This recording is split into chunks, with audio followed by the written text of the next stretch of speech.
bedrock, soil, or weaker stuff. All right, so what do we want to know about this arrival in order to estimate things about the bedrock? Well, we want to know the travel time, right? But the absolute travel time may not tell us much because it's got several paths, right? It's got a path in the upper layer and it's got a path in the lower layer.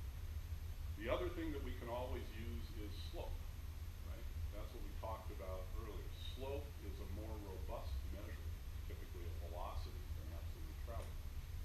So first of all, now what does slope mean, by the way? It means the change in travel time of a ray with offset. Okay? That's also called move out. So let us see if we can derive the travel time of this arrival. So what I'd like you to do is look at this geometry and get in a team, actually get in three if you want. See if you can derive the travel time of the arrival from E to G. Simple geometry.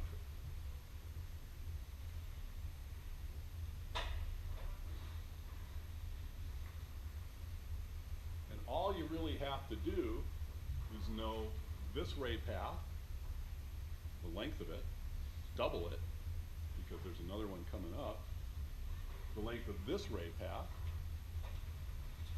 two ray path lengths, distance over velocity is time, right? Distance over velocity, so this ray path length divided by V1, doubled, is the time down and up. This ray path length divided by time, V2. I add those two together, I get the total travel. So get together and see if you can derive what that is.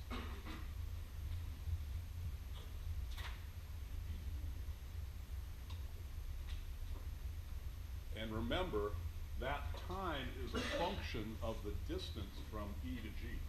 All right? Right? The distance from E to G, let's call x. So what you're deriving is a time as a function of x.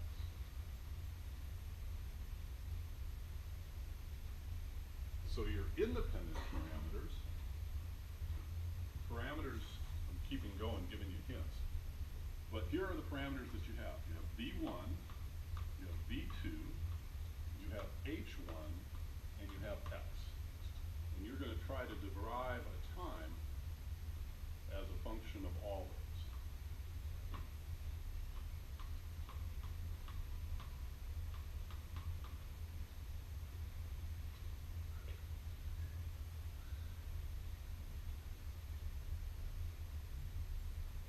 Get together, by the way. Talk amongst yourself. 3, 4, 5, I don't really care.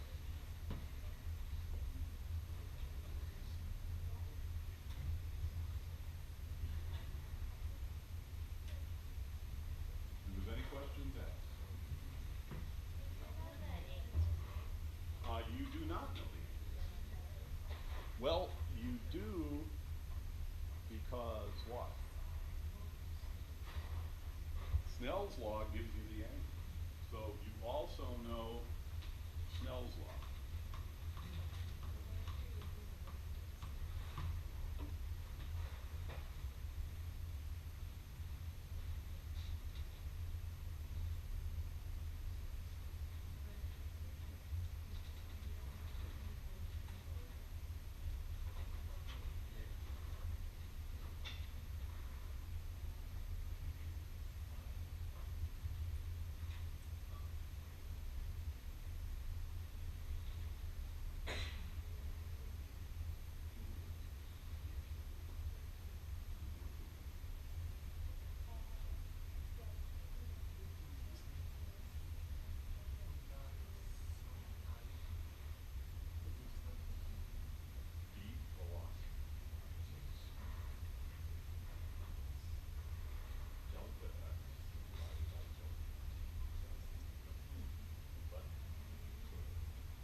cosine theta over h1.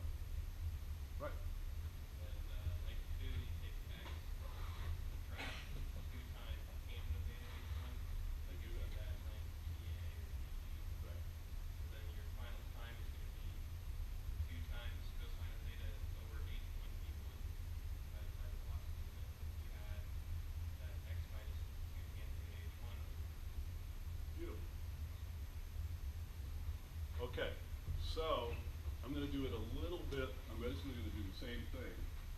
It's kind of like algebra. There are probably like 50,000 ways of deriving this, drawing it. So let me look at this geometry again. Actually, I'm going to take this down. We'll do it on the front board.